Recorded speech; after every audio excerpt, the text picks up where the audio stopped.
Добрый день, дорогие друзья! И снова 21 век, и снова 2022 год, и снова наше неизменное шоу, хотя оно немножко изменилось. Раньше мы назывались «Безос курит», но теперь для того, чтобы стать более как-то поближе к народу и чтобы было более понятно наше название, мы называемся «Идил Шоу», просто, коротко. И сегодня мы будем говорить снова про Amazon бизнес, про все, что связано с e-commerce.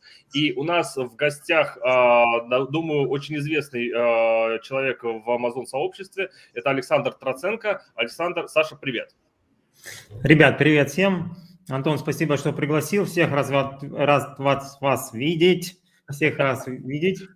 Да, и давайте начинать. Давайте я, наверное, представлю Сашу. Саша уже, 7 лет ты занимаешься продажами на Amazon? Нет, на самом деле с 2015 года я занимаюсь Амазоном. Да, значит, плотно. уже 7 год. Ты учился у Кустова на второй мастер-группе. Ну, это Да, все, знаешь, это некая да. градация. Я покупал третью мастер-группу, а ты учился на второй, немножко раньше. Вот. Ты продаешь, начинал с продажей ножей. У тебя хорошие обороты, там сколько это, миллионов долларов в год. Поэтому расскажи немножко о том, что у тебя на сегодняшний день, чтобы если я что-то сказал, может быть, неправильно, или ты дополнишь. Нет, все правильно, Антон, ты все правильно сказал. Я действительно учился в MG Graduates, вторая группа была, это конец 2015, начало 2016 года. И в летом 2016 у меня приехала первая партия товаров на Amazon, это были ножи. Ножевой тематикой я до сих пор ей занимаюсь, у нас порядка 200 СКУ в ножевой тематике, обороты порядка 5 миллионов долларов, там плюс-минус, потому что у нас уже несколько аккаунтов и есть и другие темы, в которые мы уходим и развиваемся. Но ножевая тематика остается основной и главной. Всегда хотел спросить, почему ножи? Ну, ты с детства увлекался, как учил Кустов, что найдите то, что ваше хобби, в чем вы понимаете, и запустите этот товар. Но это было как раз вот так. Слушай, это на самом деле интересная история. Это благодаря Кустову, потому что, я же, как и все, тогда на MZ Graduates делал там ресерч недельный. Я там наресерчил лампы. Но MOQ по этим лампам было порядка 14 тысяч долларов, и там огромное количество какое-то было. И слава богу, что я туда не нырнул, эти лампы, настольные LED-лампы. И вот что-то у меня... Я просто пошел на рынок и зашел в магазин, который продавал ножи. И говорю, а вы можете мне привезти ножи, чтобы вот это без этого гемора, без Китая, без инспекций, без проверки качества, без понимания, какие ножи ходовые, какие нет. И мне сказали, окей, да, давай, мы просто с Китая отправим тебе. Я так выбрал 8 позиций, и мы погнали. Я еще у Кустова взял консультацию индивидуальную, сказал, ножи можно? А он сказал, ножи можно. Ножи можно, я тебе разрешаю. Да. Слушай, сегодня мы будем говорить про бренд Analytics, как это было в анонсе этого выпуска. И нас уже смотрит сейчас больше 30 человек. Я думаю, что сейчас еще подключатся люди. Я хочу сказать, что если вы нас смотрите, где бы вы нас не смотрели, мы выходим в 7 сообществах в Фейсбуке, одновременно самые крупные сообщества по Amazon бизнесу, там было в заставочке. И мы выходим на одном канале на YouTube. Вы можете нас посмотреть в записи. Всегда записи есть, поэтому ответим на все короткие вопросы, регулярные вопросы. Если, опять же, у вас есть какие-то вопросы непосредственно к нашему гостю, к Саше сегодня, может быть, и даже ко мне, то, пожалуйста, у вас есть внизу такая короткая полосочка, называется Write a comment, или там напишите комментарий, мы этот комментарий увидим, мы его обязательно здесь выведем на экран, и Саша обещал сегодня ответить на все вопросы. Если какой-то вопрос он не успеет ответить, то будет отвечать уже в личку, но так или иначе у нас все честно, вы в онлайн-эфире, и все бесплатно, как и всегда. Я еще хочу такую штуку показать. У Саши есть его стандартная голова вот на большом экране. Голова не моя стандартная, голова стандартная Безоса, Джеффа. Да, вот ты его как Хатея из китайского гладишь, да, чтобы он тебе денег. Да, оно, кстати, помогает. Он уже немножечко затертый тут сверху, норм. Отлично. Мы его одеваем, очечки, шапочки, шарфики. Все по сезону. Понятно. Хорошо, давай, Саш, начнем с бренд Analytics. Расскажи, может быть, начнем с твоей компетенции, на чем бы ты хотел остановиться. Вот я очень люблю удивляться, и на самом деле из того, что я прочитал, я очень много чего про бренд Analytics не знаю. Рассказывай. Это органическая история получилась. То есть у нас, как и у всех, были проблемы в плане продвижения ножей на Амазоне. Почему? Потому что Ну, ножи – это предметы двойного назначения, на которые запрещена реклама, то есть PPC у нас как инструмента продвижения не было никогда, и нам пришлось как-то правдами-неправдами выводить свои товары. Был когда-то такой инструмент, который назывался, ну, его называли виш-листами, продвижение товаров с помощью виш-листов, но он в какой-то момент перестал работать, и мы как бы оказались в таком тупике, когда у нас просто не осталось инструментов, как продвигать товар. Вот. Ну и колоссальная ответственность, потому что большое количество денег заморожено в товаре, вынудило разбираться во всех отчетах Амазона. И однажды я наткнулся на Brand Analytics, но это такая история. Вот. И что меня в нем поразило? Когда листаешь Brand Analytics, это там отчет называется Amazon Search Terms, и листаешь к миллионному товару, да, то есть миллионный товар в списке, то видишь, что там выдается параметр, который называется процент продаж, который получил товар по ключевому слову. И там в графе там 100%. То есть ты понимаешь, что этот товар по этому ключевому слову набрал 100% продаж. 100%. То есть вся остальная выдача вообще не набрала продаж. И ну, тут несложно догадаться, что, скорее всего, это была одна продажа. Именно вот эта мысль меня натолкнула в том, что можно, в принципе, придумать какую-то такую формулу, алгоритм, которая бы переводила любое процентное значение в штуки, и таким образом по каждому ключевому слову, а Amazon не дает этой статистики ни в Business Reports, ни еще где-либо, эта статистика только доступна на PPC, и по каждому ключевому слову, которое составляет все семантическое ядро, можно просчитать количество продаж, органических продаж. Вот. И начиная разбираться глубже, мы действительно нашли такой алгоритм, и действительно там применили формулы. Сейчас это сделано уже с помощью даже отчасти искусственного интеллекта, а раньше это были формулы через в экселевских таблицах. Мы можем, и вот это классно, да, и вы должны, это важно понять, мы можем по каждому ключевому слову сказать, какое количество продаж дает тот или, ну, получает тот или иной асин. Вот. Ну, а ты можешь как-то рассказать, как эта формула работает? Это ваше изобретение или какое-то просто статистическая какая-то погрешность? Ну, какая-то статистическая разработка? Да на самом деле там просто все, это формула 5 класса, называется формула наименьшего общего делителя, когда ты, ну, грубо говоря, в Brand Analytics выводится 3 асина, которые там отсортированы по количеству кликов, которые получил тот или иной асин по ключевому слову.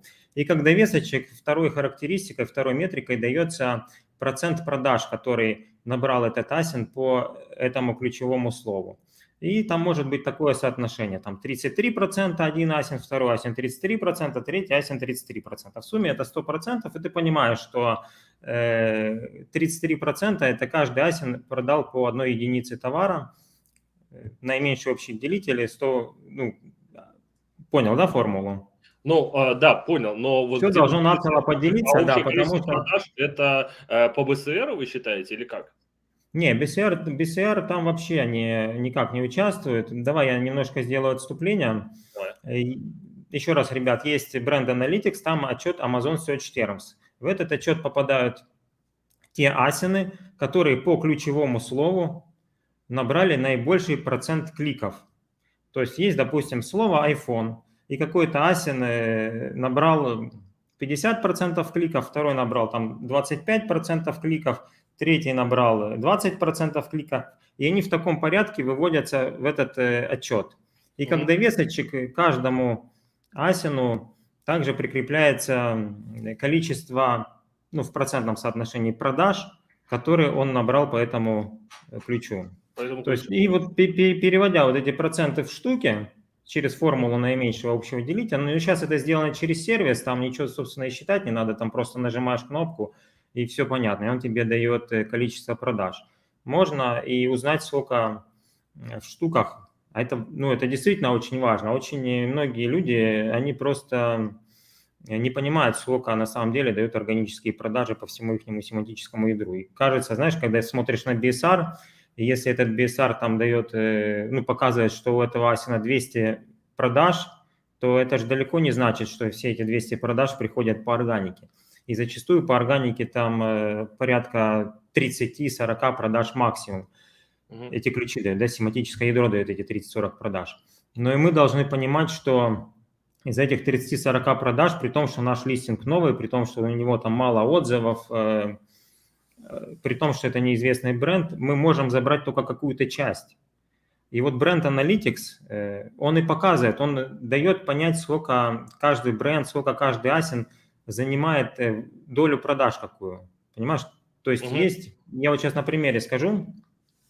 Допустим, я смотрел ключ в начале декабря Christmas Decorations, да, декорации к Рождеству. Этот ключ, естественно, он был топ-1 в поисковых запросах Амазона. Вот он так в Brand Analytics имеет частотность единичка, то есть это самый высокочастотный запрос на Амазоне. И по этому ключу было в день, мы перевели эти проценты в штуки, больше 2000 продаж. Вот. Причем распределение по каждому асину, которые входили в топ продаж, было такое, там 2% топ-1 получал продаж от 2000, это порядка 40 продаж, 1,5% там второй, 30 продаж, ну и там что-то 1,2% третий.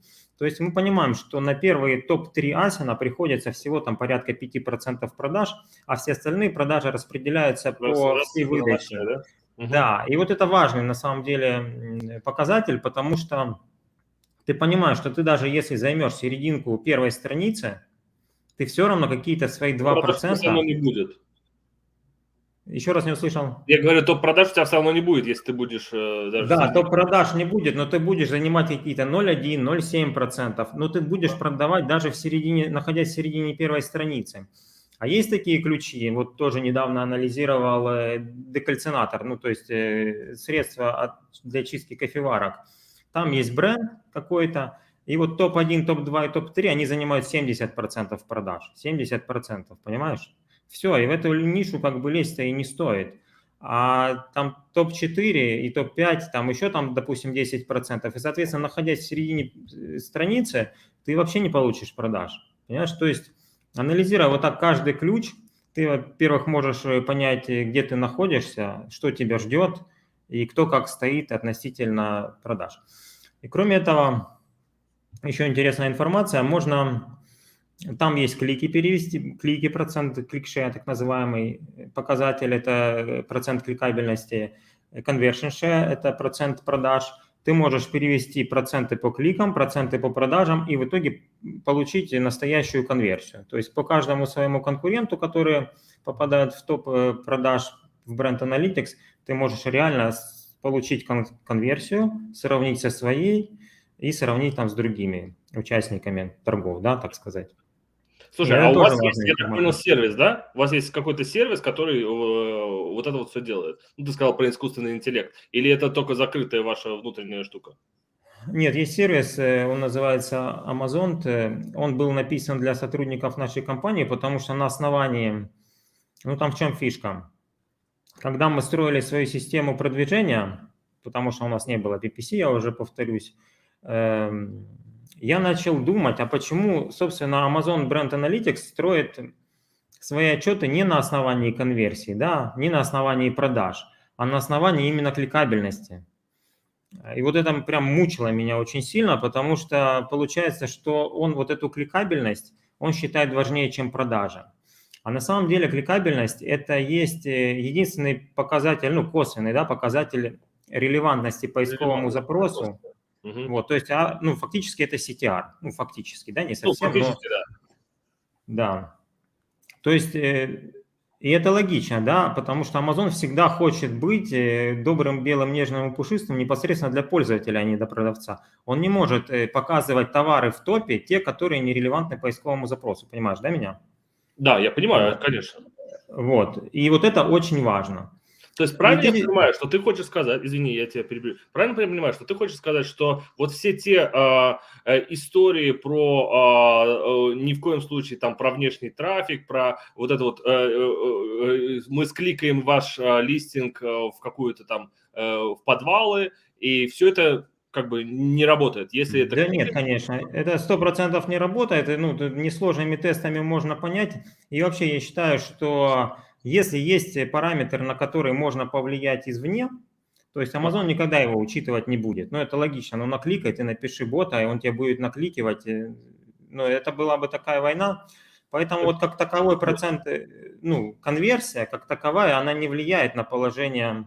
Это косвенный тоже параметр, который дает определенные метрики, но как таковая конверсия не влияет на положение товара в органической выдаче абсолютно никак. Гораздо большее значение имеет CTR, потому что CTR Amazon не может пренебрегать. Это есть единственный показатель релевантности. То есть то, что ожидает увидеть пользователь, покупатель, относительно выдачи. Amazon всегда должен показывать то, что видит покупатель. Вот поэтому CTR у вас на всех листингах должен быть максимально высокий CTR относительно своих конкурентов. Ну, это один из залогов успехов. И даже когда мы сейчас делаем листинги новые, мы этот параметр очень жестко тестим через PickFu. То есть пока наша главная фотография не относительно конкурентов не наберет наибольшее количество голосов на сервисе PickFu, мы этот листинг не публикуем. То есть вот этот CTR, которым Amazon не может пренебрегать. Вот это было основополагающее в нашем продвижении. И второй параметр, когда я реально смотрел те товары, которые находятся в Brand Analytics, 3 товара, они, как правило, занимают топ выдачи органической, топ. Но часто, не то что часто, но иногда это не совпадало. Там я еще 3 месяца голову поломал, и вот тут еще включается один параметр, то есть он на самом деле лежит на поверхности. Amazon есть коммерческая структура, и поэтому, с другой стороны, ему выгодно показывать те товары, на которых он зарабатывает. Ну да, это, по-моему, общеизвестная практика, что он старается продвигать те товары. Ну, во-первых, последние эти информации по складам, да, то есть если на одном складе есть, а на другом нету, то он тебя не будет показывать в тех штатах. Ну, то есть вот эта вся история, да? Ну да, это уже из серии там алгоритма А9, который Amazon использует, но вот ключевое вот именно в органической выдаче это релевантность и заработок Амазона. То есть если товар релевантен, ну, предположим, есть 2 одинаковых товара, но один стоит $15, второй стоит $10, и их покупают одинаково, ну, условно, да, гипотетическая ситуация, то выше будет тот товар, который стоит $15, потому что просто Amazon на нем зарабатывает больше. Ему выгодно это показывать. Ну, я к этому пришел как бы самостоятельно еще пару лет назад, но одновременно с этим я первый раз это услышал, Саша Нежник это подтвердил, да, как бы со своей стороны. Как-то он это называет, я не помню. Ну, заработок Амазона и тоже имеет большое значение. Поэтому вот эта связка цена и релевантность – это и есть основополагающая в выдаче Амазона, именно в органической выдаче Амазона. Вот именно поэтому, кстати, стоит заметить, что все раскрутки, которые делались через сервис RebateCase с помощью скидок, это было кардинально неправильно, потому что ты делаешь скидку 90% и тем самым обрезаешь на 90% и заработок Амазона, те 15% referral fee, которые Amazon зарабатывает. И поэтому, поэтому ты фактически сливаешь деньги. Опять же, я расскажу историю из нашей практики. Сейчас, по-моему, RebateCase, по-моему, он все слил Amazon, да? Да, RebateCase запрещенный, он вообще запретил выкуп по ссылкам. Ага. Но это тоже отдельная история, мы обожглись на ней, могу рассказать, если интересно, сколько денег было потрачено на... Слушай, можно я тебя на секунду прерву? У нас есть большой длинный вопрос, который ты, наверное, сможешь только один на него ответить. Я выведу его на экран. Саш, так уже появился продукт Opportunity Explorer, который дает не топ-3 осина, а гораздо больше осинов. Также он показывает диапазон общего количества продаж по ключу, но часто бывает большая разбежность. Да, у нас несколько месяцев назад появился продукт Opportunity Explorer. Amazon его выкатил, и если почитать help по этому продукту, этот сервис связал с тем, чтобы продавцы, анализируя через вот этот сервис продукты, они расширяли свои линейки. И тут именно в этом инструменте он показывает частотность ключевого слова, именно фактическую, да, показы он показывает, impressions он показывает по ключевому слову, количество показов. Brand Analytics – это другой инструмент, он не показывает количество показов, он показывает процентное соотношение, которое продукт накликал, то есть мы видим количество кликов, но не видим количество показов и продаж. Еще такой нюанс. Каждой категории, если мы работаем с инструментом Opportunity, там каждой категории он дает ограниченное количество ключевых слов, которые соответствуют этой категории. Ограниченное количество, не все. И только по этим ключевым словам он и показывает вот эти импрессионы. Вот. Это тоже достаточно интересный инструмент. Я честно скажу, что очень глубоко я с ним не работал, но я все хочу найти время, чтобы привязать вот эти два продукта Brand Analytics и сравнить и кликабельность, и продажи, и показы. Но, к сожалению, я это смогу сделать только по тем ключам, которые покажет в своем инструменте Opportunity Amazon. То есть, я не знаю, ответил я на этот вопрос, нет, но это совершенно два разных инструмента, которые... Да, понятно, что это совершенно два разных инструмента, и они могут друг друга дополнять, но пока не знаю как. Да? Ключевой Opportunity дает количество показов именно, а Brand Analytics... он дает, да, то есть это немножко по-другому. Саш, да, извини, я тебя перебил, мы говорили про что мы говорили? Про Rebate-Key и как... Да.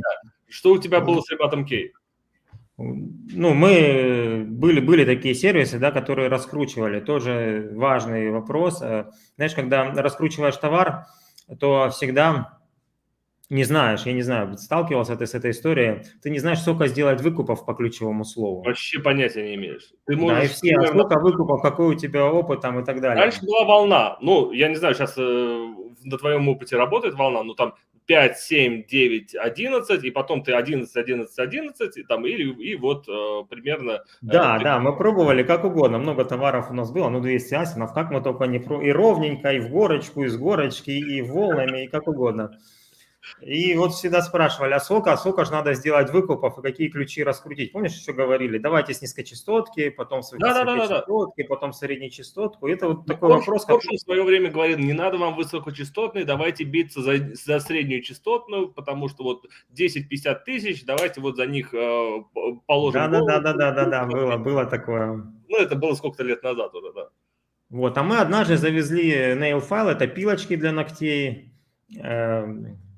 И мы решили их раскручивать, будем выкупать по 120 штук в день, чтобы ключевое слово nail file раскрутить в топ, цель у нас была топ-3. Почему 120 штук, я, честно говоря, до сих пор сказать не могу.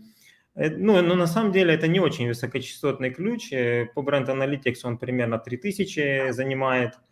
Вот, и мы каждый день выкупали по ссылке, как и положено. 120 штук в день, да, 800 штук за неделю, там чуть больше получилось. Через Rebate-Key, да, это же сервис стоил денег, плюс еще цена товара. В общем, дорого это было, и мы в итоге достигли топ-12. Топ-12 достигли и скатились. И все, как бы облажались. А потом, вот когда анализируя Brand Analytics, я начал думать, а что же мы так облажались с этими пилочками? Я подумал, если у нас было такое количество выкупов, то надо зайти в тот период Brand Analytics и посмотреть, что происходило. Я действительно зашел, и в чем прикол? Из 120 выкупов на тот момент Brand Analytics засчитывал только 40. Понимаешь, да? Примерно 40. То есть мы попадали в топ-3 асинов по кликабельности на тот момент, но засчитывал только 40. То есть все остальные, там 80 выкупов, они как бы, это пшик был. Вот, и тоже начали разбираться в этой теме, ребята, там это важно. Когда ты делаешь выкуп по ссылке, да, ты ссылку даешь этому Rebate-Key, а Rebate-Key рассылает, да. Если ты там, допустим, заходишь с телефона, то часто бывает такое, что он просто тебя перенаправляет в Amazon Shopping, в это приложение, и ссылка сбрасывается. И все, и ключевое слово, которое зашито в ссылке, это как бы до одного места, и все, и продажа проходит просто либо по асину, либо как-то там другим способом. Возможно, есть какие-то ссылки, какие-то моменты, почему Amazon по другим причинам не учитывает эти ссылки. Но фишка в том, что, во-первых, ты не контролируешь этот момент. Ты не знаешь, Amazon засчитал эту продажу по ключевому слову или нет. Если не засчитал, соответственно, движение не пошло. Да, и смысла Второе, это, конечно, заработок Амазона. Если у тебя пилочка стоит, условно говоря, $10, то Amazon зарабатывает $1,5 referral fee. Если ты делаешь скидку там 90%, то Amazon зарабатывает 15 центов.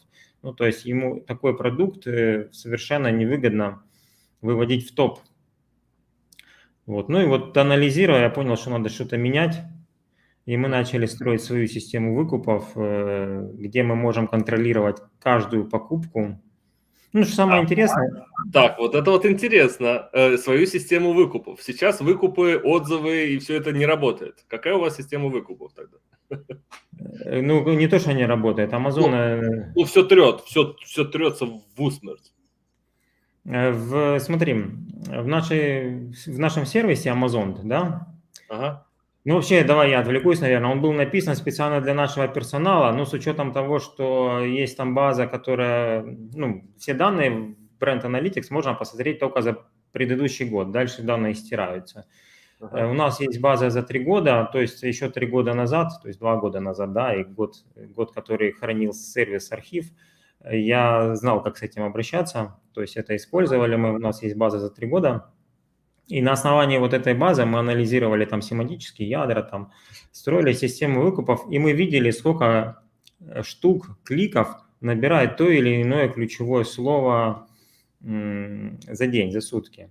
И понимаешь, вот, допустим, на L5 брать и разбирать, мы делали там 120 выкупов, то есть 120 раз как минимум заходил человек на наш листинг, а на самом деле это очень много, потому что если разбирать Brand Analytics, там топ-1 по NailFile, там, допустим, 40 выкупов, 40 заходов было на листинг, понимаешь?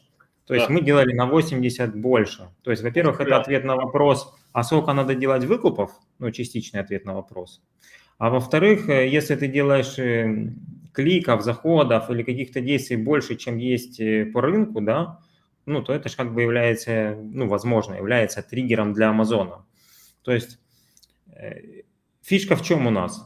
Мы с помощью Brand Analytics, с помощью этого сервиса можем просчитать вот именно точное количество, вот прям ювелирно, можем просчитать, сколько кликов получает ключевое слово, сколько кликов получает Асин, да, сколько продаж он занимает, сколько надо сделать выкупов, чтобы быть на одну продажу выше, чем он, сколько надо сделать выкупов и какую цену поставить, чтобы Amazon заработал больше, чем он.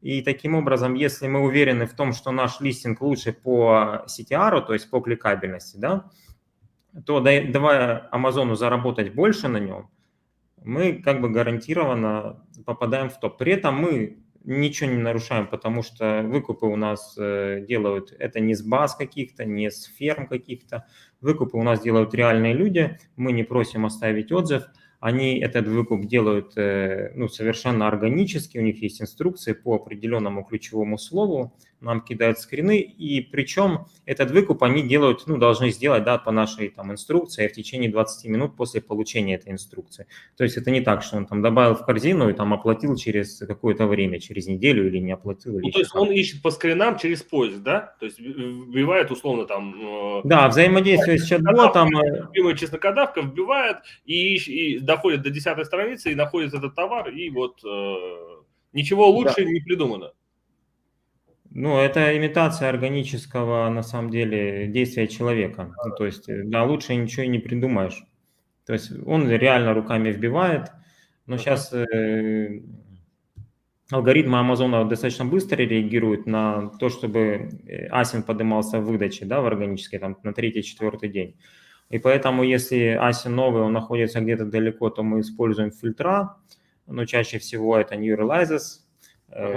Важно, что мы привязываем все эти выкупы через выкупы по мобильному устройству, потому что так просто удобнее, так и найти пользователя, который будет выкупать, гораздо легче.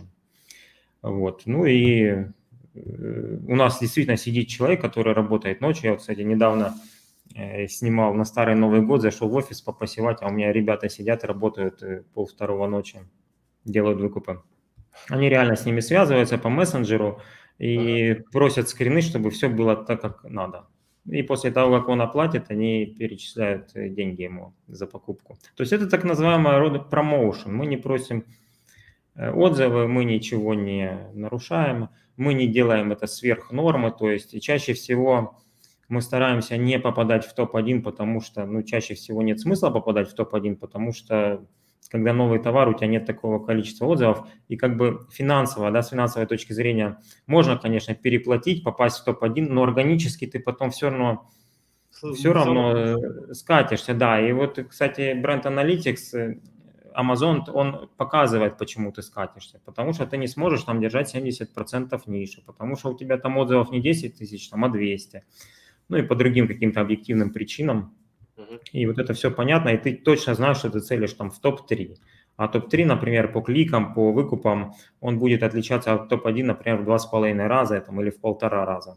Поэтому с точки зрения Амазона это все достаточно органично. Хотя вот иногда, анализируя Brand Analytics, я часто вижу какие-то асины. Ну, допустим, вот недавно я анализировал GunSafe, это сейф для оружия, и средняя кликабельность по ключевому слову этому GunSafe составляет, ну, там, порядка 100 кликов в день. 100 кликов, там при конверсии 30%, и еще там 30 продаж получается. Ну, вот был какой-то асин китайский, который в день накликивали они по 1500-2000 кликов. Я не знаю, зачем, это, возможно, какие-то там китайские системы вывода товаров, но вот так вот 5 дней подряд этот асин был на первом месте, при том, что продаж было 0, он был на первом месте по кликабельности и занимал первые места в отчетах.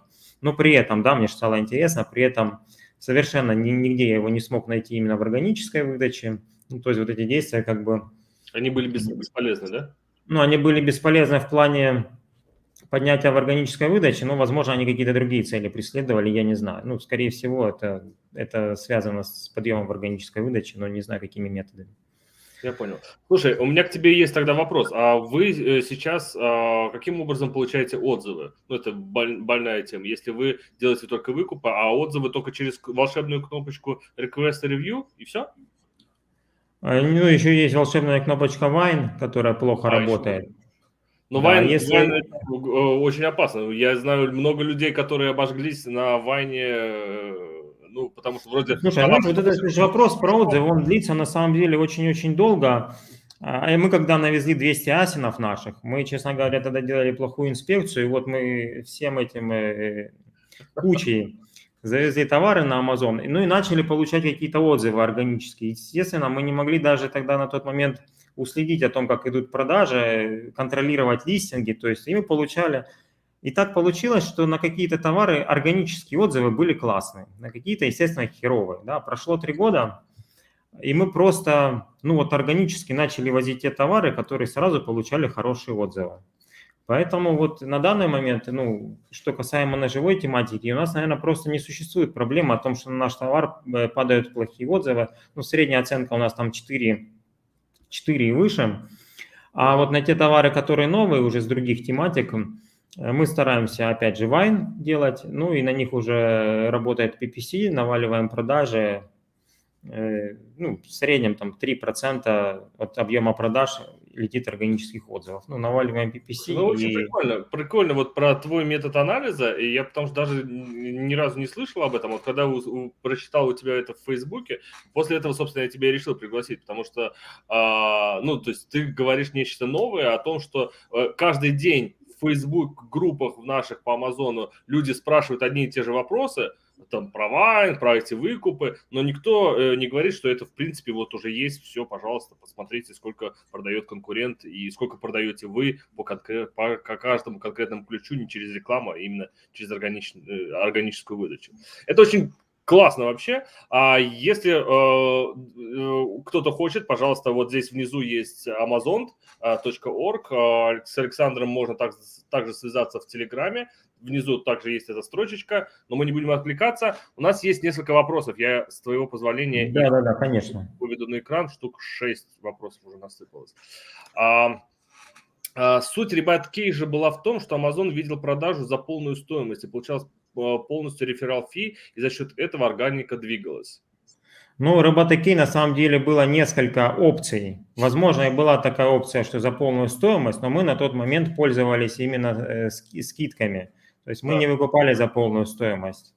Вот, и после того, как у нас... А зачем тогда Роботокей обычному человеку, если за полную стоимость? Он же как раз... Ну, Роботокей просто давал объем То есть, ну, 800 выкупов, это же надо найти людей, чтобы сделать Я 800 понимаю, нет, но выкупов. мне как посетителю, по-моему, как раз он для меня и рекламировался, что приходи, у нас скидки на Amazon товары. Ну, то есть зачем я должен был идти? За 100%. Основная масса сервисов на тот момент, я, честно говоря, уже пару лет не пользуюсь никакими сервисами в плане выкупов, была в том, что пользователь готов купить за то, что ты даешь скидку на товар. Да, То есть ты да, его вот не бесплатно даришь, и вот эта про это и скидка как речь. бы и являлась тем краеугольным камнем, когда с одной стороны ты экономишь какие-то деньги, а с другой стороны нифига не получается, потому что ну, Amazon просто не зарабатывает. Я еще раз Да. повторюсь, что все действия у Амазона логичные, то есть заработок, дайте Амазону заработать, он вас поднимет. Какое отношение имеет скидка на Rebate к заработку Amazon? Скидка же делается на сайте Rebate, выплата оплачивается с кошелька ребейта. Ну, можешь Антон, ты, прокомментировать. наверное, сам можешь ответить на этот вопрос, потому что ну, есть конечная цена, по которой покупает покупатель, и, соответственно, от этой цены Amazon получает referral fee. Это referral fee в Да, зависимости от категории это там, от Ну да, 8 до это 15. логично. Перемотайте на начало нашего выпуска, мы там Да, немножко... чем меньше цена, тем меньше referral fee. Да. Ребатки работал очень четко. Другой момент, что Amazon его прикрыл, и сейчас как-то стрёмно раздавать через него. Никто не раздает, поэтому все. Ребатки must die. Привет. Так, а как вы узнаете общее количество продаж по ключу в нише? Точное количество Helium дает приблизительное. Можешь это прокомментировать? Helium дает приблизительно, я согласен, но самый главный вопрос по Helium, откуда он берет эти данные, вот в чем прикол. И меня всегда останавливал вопрос, если я пользуюсь каким-то сервисом, где этот сервис берет данные. Вот, меня всегда это останавливало, потому что, ну, я не доверяю этим сервисам. То Ну, есть Helium возьмем там и там все вот эти вот другие сервисы, они Merchant Word, да, у них MD1, даже Helium, совершенно отличаются. разные данные. Они дают другие данные, разные. А тут Brand Analytics оперирует именно данными, которые он сам дает. Он сам дает, поэтому этим данным стоит доверять. И вот это как бы уже то, на что стоит обратить внимание. А как мы узнаем общее количество продаж по ключу в нише? Смотрите еще раз. Мы берем ключ, вбиваем его в отчет Brand Analytics Amazon Search Terms, там есть такой отчет. Выбираем период, там, допустим, дневной какой-то. И получаем табличку, где показаны топ-3 асинов, которые набрали больше всего кликов по этому ключу за этот период. И вторым столбцом есть данные, сколько он продаж забрал по этому ключу во всей нише. И мы можем там увидеть, допустим, первый там 20%, второй 15%, третий тоже 15%. Итого получается, что топ-3 асинов набрали 50%, и вся остальная выдача еще 50%. Мы просто переводим с помощью, ну грубо говоря, да, очень грубо говоря, с помощью формулы наибольшего общего делителя эти проценты в штуке и получаем точное количество продаж. Вот и все. Ну, если вы зайдете на сайт Amazon, зарегистрируйтесь. Кстати, ребята, которые смотрят, которые там напишут в Telegram или в Instagram, ну, неважно куда, зайдете на сайт Amazon, зарегистрируйтесь, напишите мне, и мы дадим там двухнедельный там триал на пользование программой, и вообще во всем там разберетесь. Круто. Я очень подробно это объяснял Очень в полезно вебинарах. смотреть наши выпуски. Да. Да. Следующий вопрос. Присоединяюсь к вопросу. Можете ли вы показать на экране, как вы работаете в Brand Analytics? Наверное, сейчас мы не сможем показать в Brand Analytics, как вы работаете. Давайте все-таки зайдите Ребят, на... у меня были вебинары, там магия Brand Analytics, практика Brand Analytics. Все подробно, видео записаны, как бы, если найдете, полистаете, если не найдете, напишите опять же в Telegram, покажу. Просто очень долго там, ну, как работать с Brand Analytics, там вебинар на 2 часа 40 Там минут. 2,5 часа, я его вчера частично уже посмотрел, но, пожалуйста, у вас есть внизу сайт, у вас есть внизу Telegram Александра, напишите туда, и вам будет дан двухнедельный триал только потому, что вы смотрите это шоу, и это вообще круто. Дальше, следующий вопрос. Выкуп на Amazon за 100%, а на Либате это цена 90 со скидкой. Это и выгодно клиенту. Amazon видит выкуп за 100%, а на Либате клиент тратит только 10%, например. Нет. Ну, смотрите, ребят, у каждого была своя стратегия работы с Всегда. Риботекеем. Я рассказал о стратегии, которая была 2 года назад. Сейчас уже это, наверное, вообще бессмысленно обсуждать, потому что, ну, Риботекей в принципе не работает. Ну, было и было. Мы через него тоже выводили, но делая это сильно-сильно дороже, чем мы делаем сейчас. То есть, если я тогда сказал на примере на EFI, мы выводили, там, сделали 800 выкупов и не вывели в топ ключ, который имеет частотность 4000, то сейчас мы выводим в топ ключ, который имеет там частотность 200-300, и это в 10 раз для нас дешевле. Да. Хорошо, тут дальше идет, я поняла, спасибо, ну и так далее. Поэтому спасибо вам большое за ваши вопросы. Если еще есть вопросы, пожалуйста, пишите, мы с удовольствием на них ответим. А я еще все-таки хочу вернуться к вопросу. Это было в анонсе к этому выпуску. Сколько и как можно отжать процент у конкурентов? То есть вот мы запускаем товар, мы, как ты сказал, то есть это еще одна реклама, PickFu, мы загружаем туда фоточки и тестим, какая фоточка более кликабельна, правильно? Да, Дальше, все верно. дальше мы можем проанализировать, сколько конкурент продает, но как отжать? Вот, ну, если коротко вопрос. Ну, вопрос задать, как отжать и можно ли отжать? Смотри, Да. у нас, нам важно повысить CTR, да, когда мы видим выдачу на Амазоне, мы видим всегда маленькие картинки и немножко информации. Вот клик на нашу картинку, это и есть та дверь в листинг, да, где мы можем уже продать. И вот за это количество кликов отвечает CTR. На CTR влияет 4 параметра. Это качество доставки, скорость доставки и регион доставки, это цена, ну понятно, да, что чем ниже цена, тем больше конверсия, тем больше листинг привлекательный, качество самой картинки и количество отзывов. Вот эти параметры в идеале у нас должны быть лучше, чем у всех наших других конкурентов. Изначально это не так, как бы, но единственный параметр, на который мы можем точно влиять, это качество картинки. Оно должно быть супер топовым. Там, и уже только на этом параметре, если мы выезжаем, да, то есть на нас кликают из-за того, что у нас картинка классная, мы уже там можем чуть-чуть отжать. Когда мы это анализируем через Brand Analytics, нам очень важно понять, сколько топ-3, топ-1, топ-2 и топ-3 занимают процентов ниша. И вот если вы на этапе ресерча видите, что топ-1, топ-2, топ-3, у него есть там 70%, 40%, ну, там разные цифры есть, если посмотреть, то вообще не стоит в эту нишу лезть. Ну, каким образом вы отберете? То есть у топ-1 10 тысяч отзывов, там у вас там пусть даже 200 есть. У него бренд, да, понятно, что вы с этим, вот, допустим, бренд Victorinox, это мультифункциональные ножи, вот эти красные складные ножички. Ну, даже ключ там Swiss Army Knife, это не бренд, это просто ключ, но по нему 90% продаж это вот эти красные ножички. Кроме него никто эти ножички не продает. Ну, там невозможно привести синий такой же ножичек и начать там отжимать у него нишу. Это просто невозможно. И таким образом вы анализируете, сколько продает конкурент и что у вас есть, чтобы у него чуть-чуть забрать. Чуть-чуть забрать. Часто бывают такие ситуации, что, допустим, топ-1 продает там 30%, топ-2 продает 8%, топ-3 продает тоже 7%. Ну, тогда мы понимаем, что нам надо встать на место между топ-1 и топ-2, в топ-1 нам лезть не стоит, и выдавить топ-3 на топ-4, там, и тогда мы будем что-то продавать. Но это что-то будет не больше 8%, потому что топ-2, топ-3 подают по 8%. И если у нас лучший листинг, да, если у нас ситуация по какому-то из этих 4 параметров лучше, то есть вероятность, что мы там закрепимся. Ну и таким образом будем понимать, что вот по этому ключу общее количество продаж, допустим, 100, но нам светит только порядка 8. Ну вот как-то так. Ну, для меня классный показатель того, что я сразу вижу, куда вот лезть не стоит совершенно.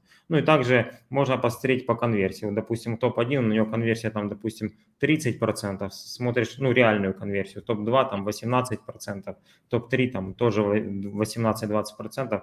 Ну, а с каких дел у тебя на новом листинге будет там конверсия больше? Ну, понимай, сколько ты получишь кликов и на что тебе можно рассчитывать.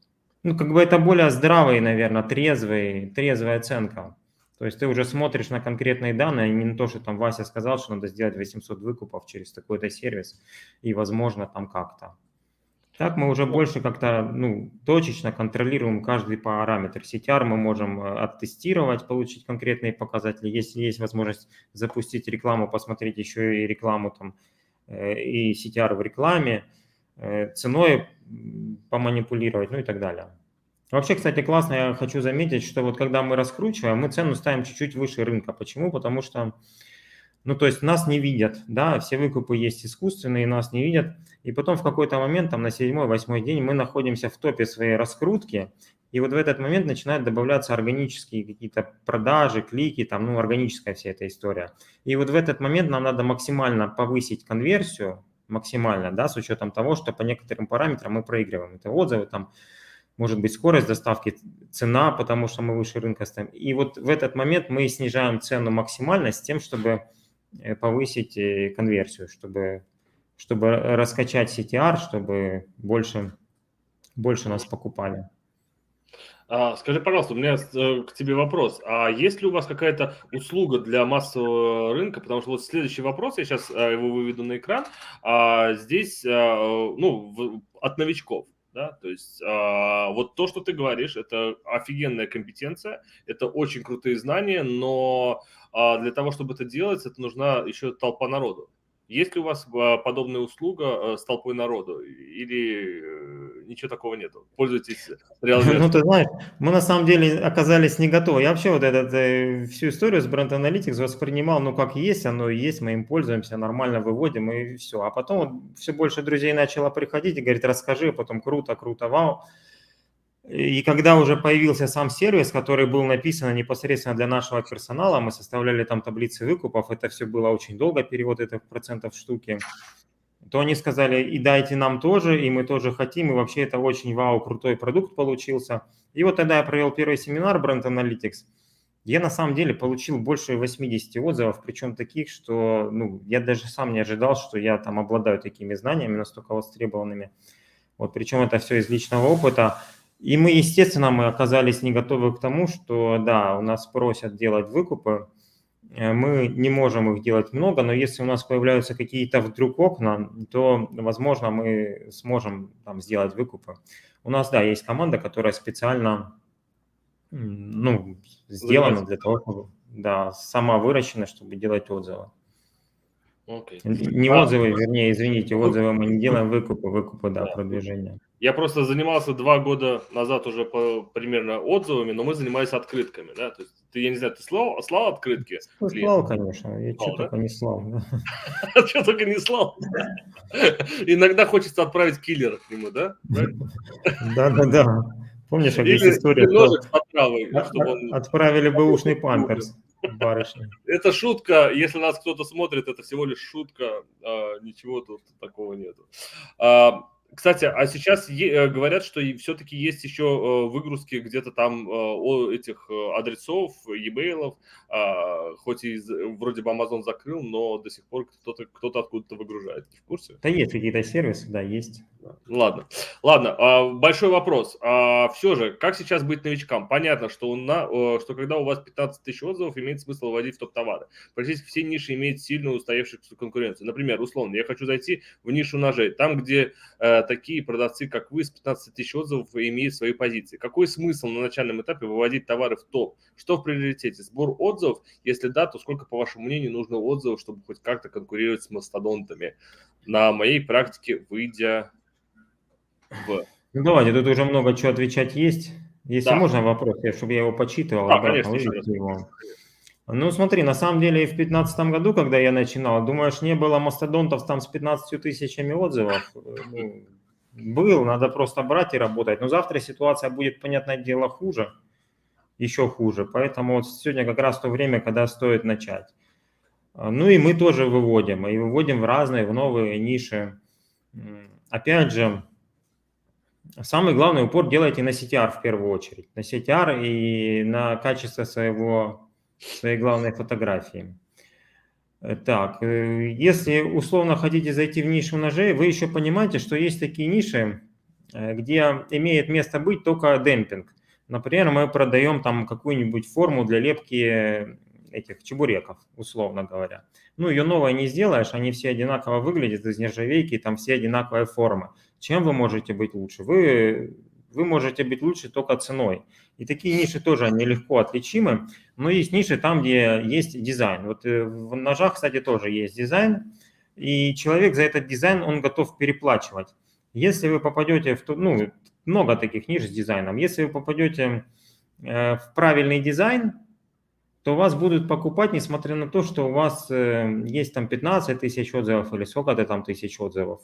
Вот у нас на ноже, да, есть там 15 тысяч отзывов, о котором вы упоминаете, но это же не только заслуга того, что мы его вывели в топ. Это заслуга и классного дизайна, и классного качества. И когда мы начинали в 2015 году, мы точно так же конкурировали, там был бренд Smith Wesson, он и сейчас есть, у которого сейчас больше 30 тысяч отзывов, но мы рядышком стоим, ну, и иногда даже его обходим. Поэтому всегда в какой-то нише есть моменты, на которые можно сделать упор и стать где-то сильнее, и в плане картинки, и в плане дизайна какого-то. Но есть такие ниши, ну, в которые надо посмотреть и сказать, пойду другое что-то поищу. В приоритете сбор отзывов. Если у вас есть способы сбора отзывов, собирайте их, конечно, собирайте. У нас просто сейчас та ситуация, что мы вот эту тему со сбором нелегальных отзывов забыли еще года 2 назад, потому что нам есть чем рисковать. У нас белый, чистый, пушистый аккаунт, вот, и мы предпочитаем как бы развиваться более плавно, но не так экстремально, скажем Девушка так. пишет, там есть продолжение про 15 тысяч отзывов. Продолжение вопроса важное, там, где 15 тысяч отзывов. Ну, я не вижу, сколько, по вашему мнению, нужно отзывов, чтобы хотя как-то конкурировать с Мастодонтом? Извините, я думаю, что вам нужно написать комментарий заново, потому что мы видим на моей практике, выйдя и все, и дальше уже не загрузился слишком длинный комментарий. Я попробую другой вопрос. Традиционный вопрос. Как попасть в блок FBT?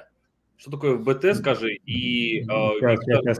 Проводил вебинар проводил по магии Brand Analytics, и один парень там говорит, расскажи про блок FBT. Да, сейчас расскажу, и так и забыл. И вот он, видимо, он. Это, наверное, он. Блок Frequently Boss Together. Вот эти блоки в Амазоне, на мой взгляд, они дают гораздо большее количество продаж, чем органическая выдача, но дело в том, что в эти блоки ты можешь попасть только со временем, то есть новый листинг никак там быть не может. Блок FBT. Вся логика этого блока кроется в названии Frequently Boss Together, то есть что покупают вместе. Если мы зайдем, опять же, в Brand Analytics, там есть другой отчет, что покупали вместе с твоим товаром. Вот этот отчет надо проанализировать очень хорошо и посмотреть примерно, сколько конкуренты, находясь покупают конкурентов вместе с твоим товаром. И, как правило, вот у нас, да, в нашей нише, у нас это не больше 5%. То есть тот товар, который у нас находится в блоке FBT вместе с нашим ножом, допустим, он у нас примерно забирает 4,5% от общего количества продаж. И на основании этого вы можете посчитать, и мы точно так же считаем, что 4,5% продаж в день, 5% мы берем, надо покупать какого-то товара вместе, в нашей тематике, да, в вашей это может быть там другая цифра, но можно проанализировать, чтобы попасть в этот блок. То есть вы берете изо дня в день, сейчас я скажу сколько, покупаете ваш товар и тот, к которому вы хотите попасть в блок. И на седьмой день обновляется этот блок. То есть покупая 6 дней, на седьмой вы попадаете в топ-1. И туда достаточно несложно попасть, вместе просто покупать, да и все. Но прикол в том, что это достаточно такой органический блок, и чаще всего, естественно, покупают с товаром тот товар, который дешевле, да, или который более релевантный. И если вы пытаетесь туда засунуть какой-то нерелевантный товар, да, то есть купить там, допустим, лампочку вместе, не знаю, с ручкой, да, лампочки обычно с лампами покупают, а тут лампочку с ручкой, то, скорее всего, вы просто на 7-8 день оттуда уйдете. Мероприятие это не очень дешевое, потому что, если вы пытаетесь попасть в блок какому-то бестселлеру, то 5% от его продаж, которые могут составлять там 300-400 штук, это достаточно весомая цифра, а с учетом того, что вам надо купить 2 товара одновременно, и свой, и его, ну, то это вообще дорого получается. Вот, и почему надо покупать именно 7 дней? Потому что ваш товар на самом деле в любом случае покупают с тем товаром, к которому вы хотите попасть. Ну просто, допустим, если первый товар, который в блоке FBT покупает там 5%, второй товар там покупает там 4%, то есть еще какие-то товары, которых покупают там 3%, 2% и так далее, но они просто не показываются в этом блоке FBT. И точно так же и у вас, скорее всего, вас с ним покупают, но там, допустим, ну, там 0, сколько-то там процентов. Вот это число надо довести до 5, попасть в блок, а дальше... Скажи, пожалуйста, можно я немножко у тебя уточню? Вот я тебе скажу свой пример. Я живу в США, и вот буквально 2 недели назад я пошел на Amazon покупать своему сыну большую баскетбольную корзину. Ну, это, знаешь, такая на улице ставится. Вот. И к нему сразу внизу были frequently bought together. Нужно было купить мячик баскетбольный и жидкость, которая заливается в этот баллон, чтобы он не улетал. Ну, то есть какой-то порошок, который разбавляется с водой. Суть в чем? Я купил это, ну, там же frequently bought together, думаю, значит, оно все мачится между собой. Хорошо, купил. Мячик мне пришел для большой взрослой корзины, для баскетбольной. Мячик пришел вот такого размера. Баскетбольный, да, он красиво выглядит, но я же не смотрел даже. Как, думаю, ну, frequently, значит, большая взрослая корзина для баскетбола и мячик баскетбольный. Но он вот такой. Я его в итоге вернул. Так скажи мне, пожалуйста, вот по твоему опыту, то есть если кто-то продает вот эти вот корзины для этого, а я продаю мячик, значит, мне нужно что? Мне нужно, чтобы 5, сколько-то там процентов, мне нужно выкупить корзину с мячиком в каком-то количестве за эти 7 дней? Да, в каком-то количестве ты покупаешь, и если ты покупаешь больше всего, да, чем других товаров покупают, да, ты попадаешь в этот блок. Вопрос, как посчитать, вот я рассказал, обычно это 5%. Ага. На самом деле это очень крутая тема, если ты вдруг начинаешь показываться на листинге конкурентов. Это, особенно если это бестселлер, ты просто забираешь 5% продаж его. И вот подытоживая вот эту историю, если вы хотите таким баловаться, ну это классная тема на самом деле, то вы должны очень релевантные товары подбирать. Очень релевантные товары подбирать. То есть в чем фишка? Если ты подобрал товар, на который не заходят, попал к нему в блок frequently bought together, да, то как бы ты задержишься там, но и продаж не получишь. А если ты попал в блок к бестселлеру, то у него ж куча народу кого-то что-то с чем-то покупает. Скорее всего, твои баскетбольные корзины покупают с нормальными мячами. И органически туда, скорее всего, выйдет там большой мяч. А если ты с маленьким туда попадешь, то искусственно, да, то рано или поздно... Корзину я не вернул, но этот маленький мячик я вернул, потому что 100 лет был мне нужен. Да, вот, ну ты просто оттуда выпадешь, потому что нерелевантно. То есть не стоит, ключевое, не стоит пытаться засунуть нерелевантные товары. Вот. Но с другой стороны, если вы туда уже попали, то из-за того, что вы находитесь в видимой области листинга, то вас начнут покупать больше, ну, а того конкурента, который туда выпал, меньше, соответственно. Ну, да. Я надеюсь, ответил на вопрос. В продолжении блока FBT, делали ли вы сеты, если в Brand Analytics вы видите, что покупают ваши товары вместе с 4-10%? Насколько это эффективно? Если вы имеете в виду сеты в плане наш товар с нашим товаром, то мы делали в плане бандлов, ну, постоянно мы делаем в плане бандлов. Если сеты, уточните, пожалуйста, какие сеты. Пожалуйста, не очень понятно. Да, это тот парень, это вот как раз вот он с вашего видео-вебинара.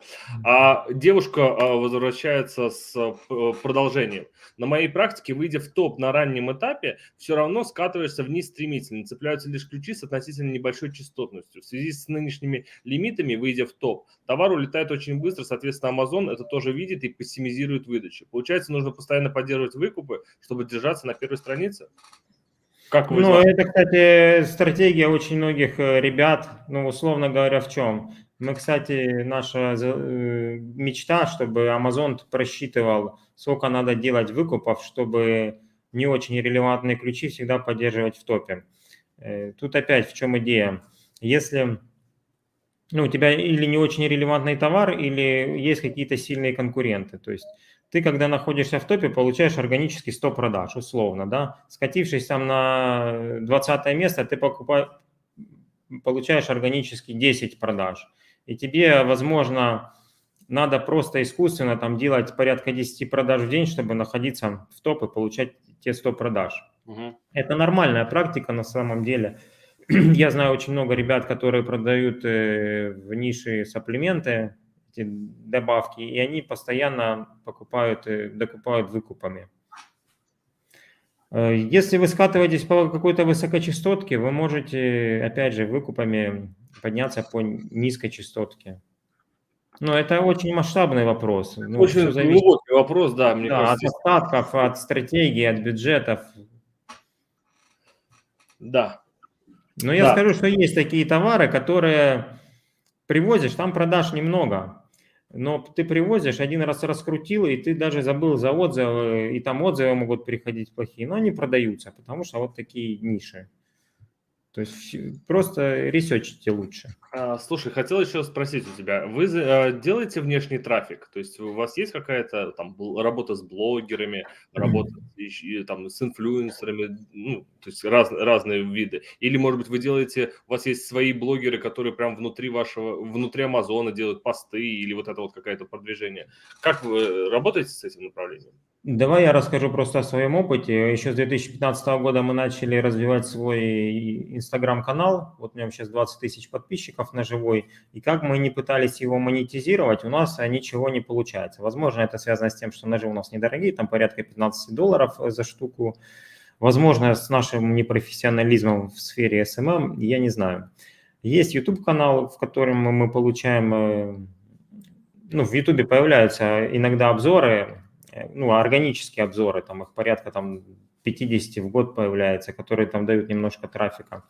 И нас научил работать с внешним трафиком, я у него учился, Данил Микиченко, вот он в электронике работает. У него прям целый отдел заточен под внешний трафик, он связывается с сайтами, которые дают какие-то обзоры. Вот прям сидит человек и каждый день ищет эти сайты, пытается с ними связаться, этих сайтов там тысячи, и где-то они получают отклик и начинают там работать. Сайт их начинает показывать. Из нашей практики мы 3 раза попадали, ну, удавалось нам списываться, давали предложения, и мы со скидками 3 раза попадали. Это там сайт БГР есть такой, другие я не помню, честно говоря.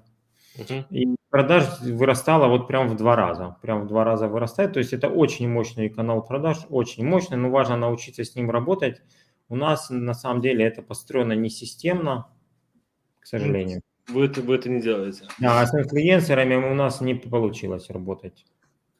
Что, ножи не хотят брать? Боятся, что их забанит YouTube? Ну, это же все аффилиатная система. Чем дороже товар, тем им приятнее с ним работать. Ну, то есть они же Ну получают... да, за $15 такое себе. Да, и когда там приходит Данил Микиченко там с товаром за $200, это один разговор, и мы там со своими там $15 еще и скидка, ну, то есть это другой разговор. Я, кстати, не знаю, ваш я нож пытался заказать или не ваш, но в куче штатов в Америке, куда нельзя заказать ножи там с длиной типа больше там, чем сколько-то инчей, вот, и... Да, вот это ответ еще тому парню, который написал, предположим, я хочу зайти в нишу ножей. Да. Я что улыбнулся, да. В каждом штате свое ножевое законодательство, да, и там... Ну, сейчас, если, может быть, во всех штатах разрешат продавать марихуану, то сейчас у нас будет какая-нибудь такая вот, какая-нибудь волна марихуаны на Амазоне. Но в целом очень много товаров, которые от штата к штату могут отличаться. То есть как ножи можно продавать только, там, допустим, во Флориде, но нельзя продавать в Нью-Йорке, вот, так и там фейерверки вообще нельзя продавать, только какие-то пуколки такие, типа... Да, у нас, кстати, я еще раз расскажу, может, кому-то будет полезно. Мы однажды взяли все штаты в США и взяли нож какой-то там абстрактный совершенно и начали вводить, доступен он в продаже к штатам, в штате или нет. Вот. Это совершенно был законный нож во всех штатах. И мы нашли 4 штата общей численностью там порядка 50 миллионов человек, где он просто по ошибке был запрещен к продаже. Ну, потому что какой-то индус там посчитал, что он не такой, какой есть на самом деле. И вот переписка с саппортом, да, нам открыла рынок, еще плюс 50 миллионов аудитории. Поэтому если у вас есть какие-то такие товары, которые, то лучше проверить вручную, вводите индекс штата и смотрите, там можно его купить или нет, разрешен к продаже или нет. Ну, это вы как делаете? Вы же смотрите амазоновскую выдачу через VPN типа этого штата, да, или как? Мы вводим индекс того штата и вводим ASIN и ложим в корзину. Если он там говорит, что нельзя, туда доставить. Окей, все, да. Попробуйте это. Кстати, еще, кстати, есть такие штаты, если вы проанализируете свои товары, там это не штаты, это индексы американских военных баз. Да, можно увидеть, что там наши ножи уходят куда-то там, ну, условно, в Ирак, в какую-то там часть по какому-то индексу, там ВМС, ВВС там и так далее. Ну, то есть это целые отдельные такие каналы продаж. Мы когда занимались продвижением товара для собак, очень много товаров, именно шлейки всякие, вот эти вот барколеры, вот эта вся история идет именно на военные базы. Мы это вычислили. Да, там контингент войск, и они прям заказывают тоже с Амазона, и им специальная почта идет именно там в другую страну.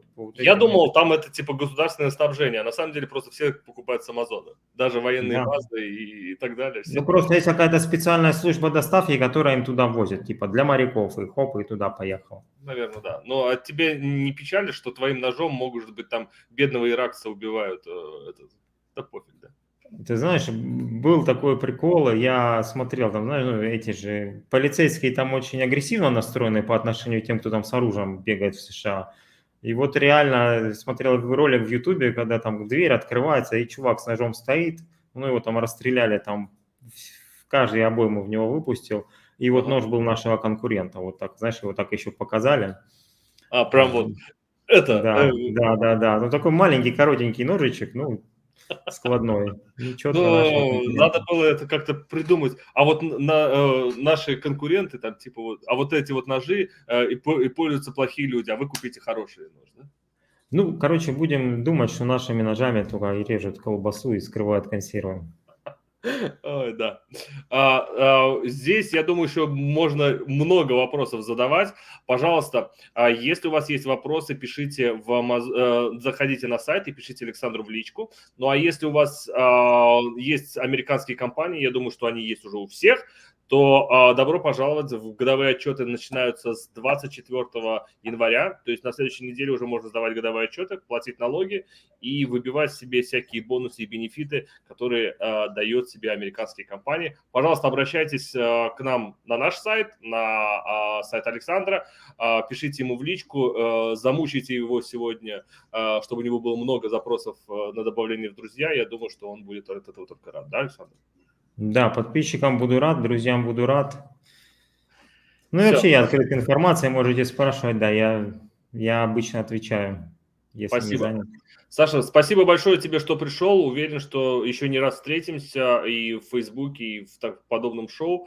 Тебе большое спасибо за ответы. Это было шоу «Безос курит», хотел сказать. Нет, это теперь «Идил шоу» называется. Вот, мы увидимся совсем скоро. Спасибо. Антон, и тебе спасибо, тоже рад эфиру. Очень было классно, позитивно, сейчас, прикольно. Кстати, до конца досмотрело 53 человека, а в процессе эфира было больше 70. Поэтому отлично, да. Я от себя добавлю, что всем, кто напишет в Инстаграм, в Телеграм, мы предоставим на программу, на сервис бесплатный триал на некоторое количество времени, там до 2 недель, думаю, и вы сможете все попробовать, ну и, соответственно, задать вопросы. Слушай, Антон, я буду первым, кто тебе напишет сейчас в личку, и я хочу попробовать твой сервис. Прям вот. Давай. Мне интересно посмотреть наши товары, которые вот эту штуку проанализировать, потому что математика у меня, честно говоря, не очень, и вот этот проценты складывать туда-сюда, знаешь. Такое себе. Спасибо, Саша, тебе большое. Еще раз, это было Идил шоу. Увидимся совсем скоро. Пока. Давайте, ребят, пока.